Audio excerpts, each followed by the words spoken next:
माँ तू सबसे प्यारी है, माँ तू जग में न्यारी है। माँ तू सबसे प्यारी है, माँ तू जग में न्यारी है। अपने आंचल में रखना, अपने आंचल में रखना, हमें वरदानों से भरना। माँ तू सबसे प्यारी है, माँ तू जग में न्यारी है। माँ तू सबसे प्यारी है, माँ तू जग में न्यारी है। पिता, पुत्र और पवित्र आत्मा के नाम पर आमीन। आप सबों को जय यीशु। हम लोग हर वर्ष 1 जनवरी को माता मरियम ईश्वर की माँ, सोलमनिटी ऑफ मेरी मदर ऑफ गॉड, ये पर्व मनाते आ रहे हैं। पिछले वर्ष में भी मैंने इसी क्लास को डाला था, माता मरियम ईश्वर की माँ क्यों कहलाते हैं। ये सब उस क्लास के अंदर मैं बता करके दिया था, क्यों वह ईश्वर की माँ है। कुछ पेंटेकोस्टल कलीसिया लोग इसका विरोध करते हैं, लेकिन हमें मालूम है आदिम काल से ही प्रेरितों के समय से ही माता मरियम को ईश्वर की माँ के रूप में मानते थे। क्या कारण है?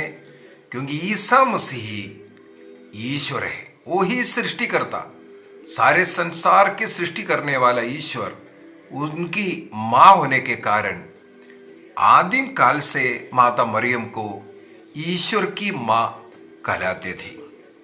ग्रीक भाषा में थियोटोकोस कहते थे। थियोटोकोस का मतलब है बेरर ऑफ गॉड, ईश्वर को वहन करने वाली। इस प्रकार थियोटोकोस नाम से ग्रीक टाइटल उनको मिला है प्रारंभ से। उसी प्रकार लैटिन टाइटल में मातर देई, मदर ऑफ गॉड, ये टाइटल आदिम काल से होता था। और मुझे ये पढ़ने के लिए भी मिला है 1 जनवरी को यीशु माता का पर्व मनाने का सिलसिला रोम कलीसिया में प्रारंभ काल से था।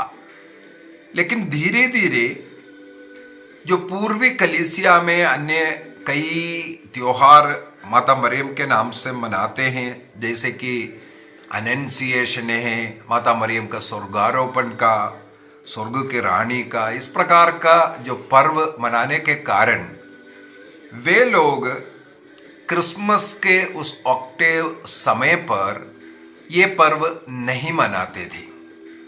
लेकिन उन लोग ईसा मसीह के कथने का पर्व मनाते आ रहा था 1 जनवरी को। इसलिए धीरे धीरे ये जो यीशु माता का पर्व 1 जनवरी का फीका पड़ गया।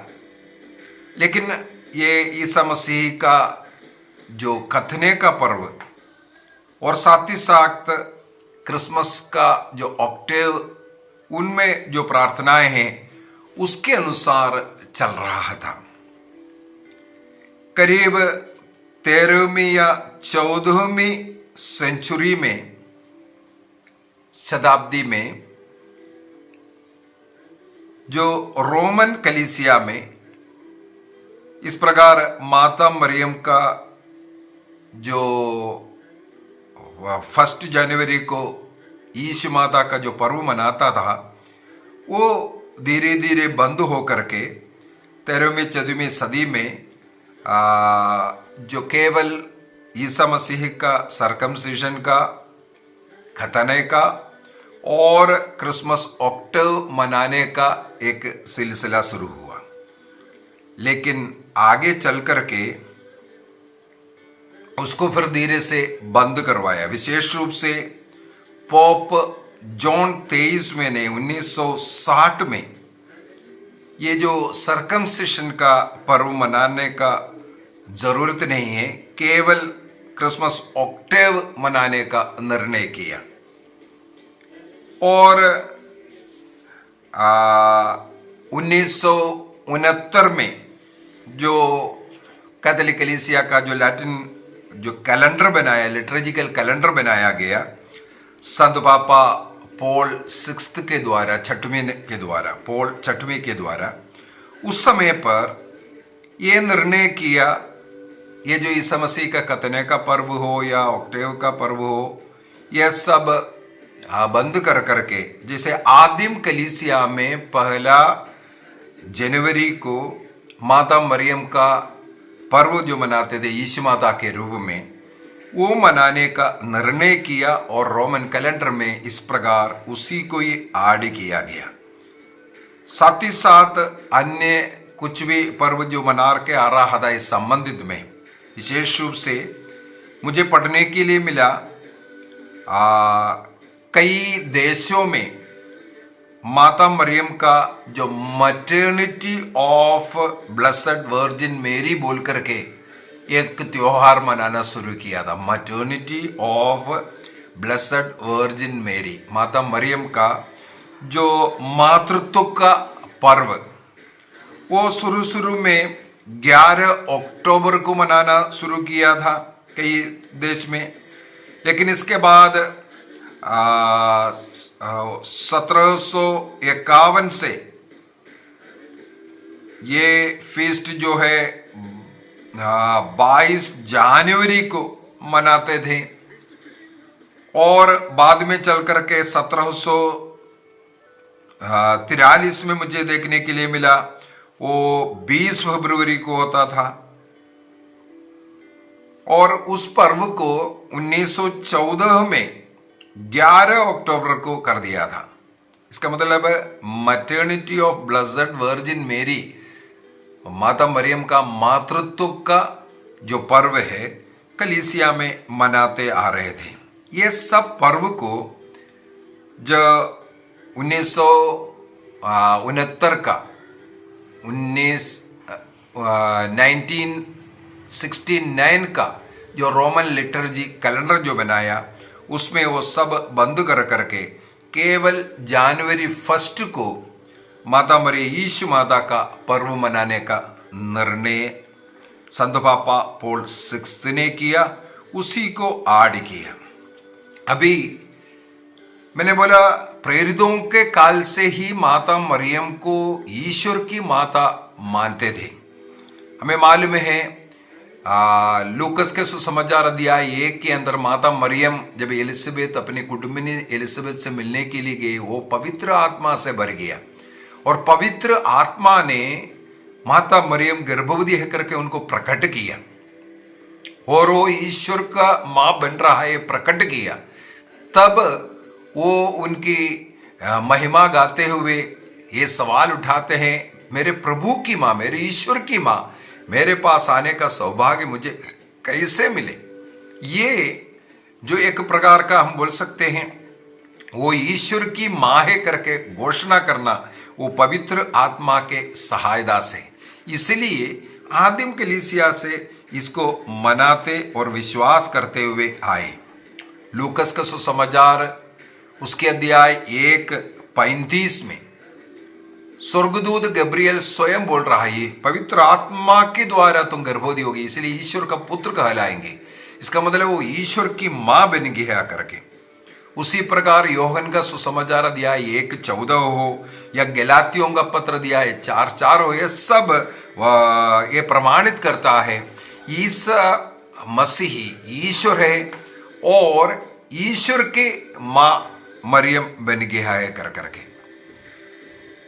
ईसा मसीह में हम लोग पूर्ण ईश्वर और पूर्ण मनुष्य को भी देखता है। बाइबल के अनुसार योहन का सुसमाचार अध्याय 5:20 में, कोलोसियों का पत्र अध्याय 2:9, इब्रानियों का पत्र अध्याय 1:3, तीतुस का पत्र अध्याय 2:13, और योहन का सुसमाचार अध्याय 1, 18, 20, अध्याय 20 का वाक्य 28, ये सब में हम लोग देख सकते हैं ईसा मसीह पूर्ण रूप से सचमुच में ईश्वर है करके।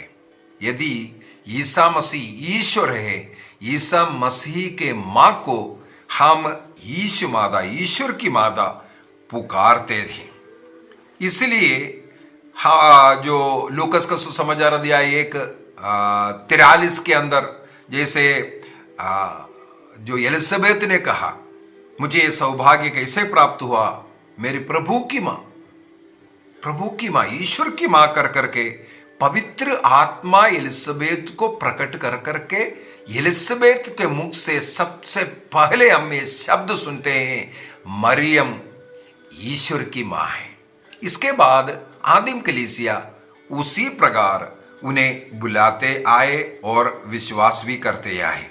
लेकिन 10 अप्रैल 428 में 10 अप्रैल 428 में जो अंटियोक के पाट्रियार्किस नेस्टोरियन ने कहा मरियम ईश्वर की मां नहीं है, वो यीशु की मां है, इस प्रकार बुलाओ। ये एक प्रकार का पाषंडता था। इस प्रकार का पाषंडता सिखाने के कारण कलीसिया इसके बाद हमें मालूम है एफेसुस में 431 में 22 जून 431 में एफेसुस में तीसरी महासभा बुलाया गया और उस समय पर संत सिरिल उस महासभा का अध्यक्ष भी था।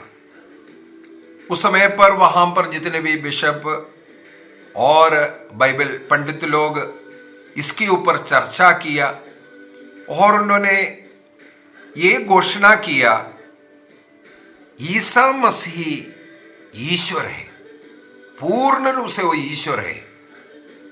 उनको अलग अलग नहीं कर सकते, मनुष्य का या ईश्वर का। ये केवल मनुष्य का मां है मरियम और ईश्वर की मां नहीं है, ऐसा कर करके अलग नहीं कर सकता। वो एक व्यक्ति है, पूर्ण रूप से वो ईश्वर है, वो पूर्ण रूप से मनुष्य भी है। इसलिए वो ईश्वर का जो है रूप है ईसा मसीह में हम पूर्ण रूप से देखने के कारण मरियम ईश्वर की मां कहलाना उचित है। इसमें हम ईसा मसीह को ईश्वर करके स्वीकार कर रहे हैं और साथ ही साथ ईश्वर की मां का इस प्रकार आदर भी कर रहा है। तो 22 जून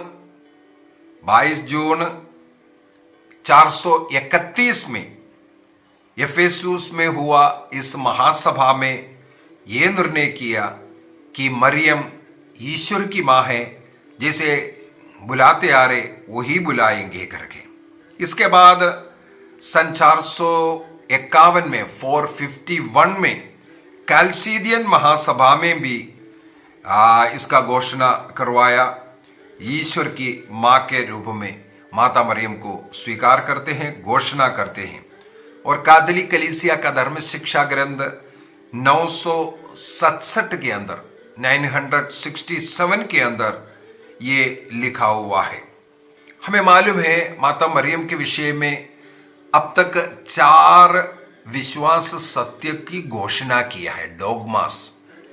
4 विश्वास सत्य। सबसे पहले माता मरियम ईश्वर की मां है। 431 में एफेसुस महासभा इसको निर्णय किया और 451 के कैल्सीडियन महासभा में इसको डिक्लेयर भी किया।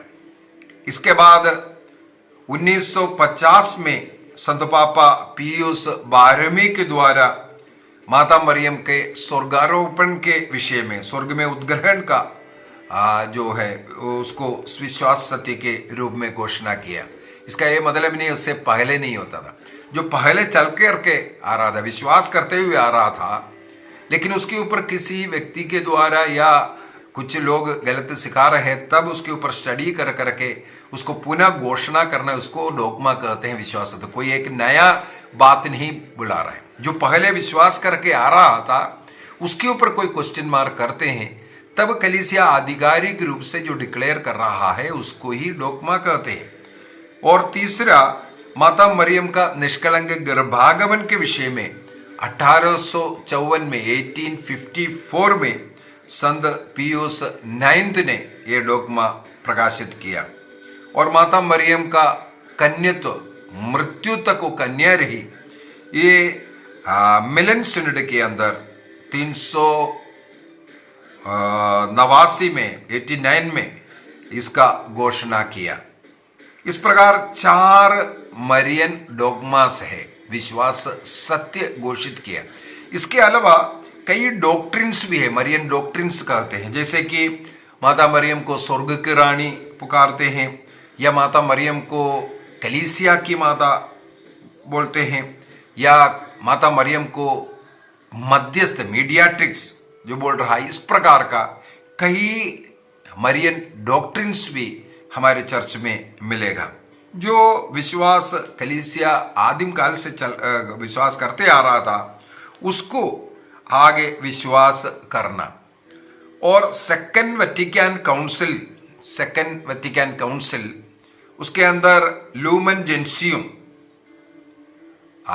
जेंसियम संख्या 66 के अंदर ये क्लियर किया है, आदिम काल से लेकर के अर्थात प्रेरितों के समय से लेकर के माता मरियम को यीशु माता के रूप में आदर करते आया है। और इसके बीच में कोई ऑब्जेक्शन उठा रहा है, जैसे आजकल पेंटेकोस्टल कलीसिया लोग जो ऑब्जेक्शन उठा रहा है, इसी प्रकार इसलिए इस विश्वास सत्य की घोषणा किया। उसी प्रकार सेकंड वेटिकन काउंसिल के लूमेन जेंसियम संख्या 53 में जब स्वर्गदूत गब्रिएल से माता मरियम ने ईश्वर का वचन को स्वीकार किया, उस संदेश को स्वीकार किया और ईश्वर के वचन को अपने हृदय में और अपने शरीर में वो स्वागत किया। इस प्रकार अपने गर्भ में 9 महीनों तक यीशु पुत्र को वहन किया। वो ईश्वर का पुत्र है, ईश्वर को वहन किया। इसलिए कलीसिया उन्हें यीशु माता और मुक्तिदाता की मां के रूप में आदर करते हैं। यीशु माता के रूप में स्वीकार करने का मतलब है माता मरियम ने उनको गर्भ में 9 महीनों तक रखा और उनको 9 महीने के अंत में प्रसव किया, मां बन किया। इसका यह मतलब कैथोलिक कलीसिया साफ साफ क्लियर करते हैं, इसका यह मतलब बिल्कुल नहीं है माता मरियम सृष्टि करता है करके कलीसिया नहीं सिखाते। ईश्वर की सृष्टि किया ये नहीं सिखाते हैं। ये गलत शिक्षा जो कैथोलिक कलीसिया के खिलाफ में प्रोटेस्टेंट कलीसिया दे रहे हैं। केवल कैथोलिक कलीसिया यह बताते हैं स्वर्गदूत का संदेश में विश्वास करते हुए ईश्वर के वचन को वो अपने हृदय में अपने शरीर में वहन किया। उस शब्द ईश्वर का वाणी, ईश्वर का शब्द मांस धारण कर मनुष्य बन करके 9 महीनों तक उनके गर्भ में रहा और उनको जन्म दिया। वो व्यक्ति ईसा मसीही ईश्वर होने के कारण, पूर्ण रूप से ईश्वर होने के कारण मरियम को ईश्वर की मां कहलाते हैं। ईश्वर की सृष्टि किया ये नहीं बोलते हैं।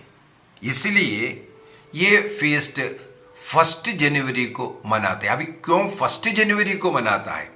साल का नया दिन, फर्स्ट दिन, इसको मनाते हुए पूरे साल माता मरियम के साथ चल करके उनका आदर सम्मान, उनकी भक्ति करते हुए ईश्वर की ओर, मसीह की ओर जाने का जर्नी शुरू करने के लिए ही 1 जनवरी को इस पर्व को मनाते हैं।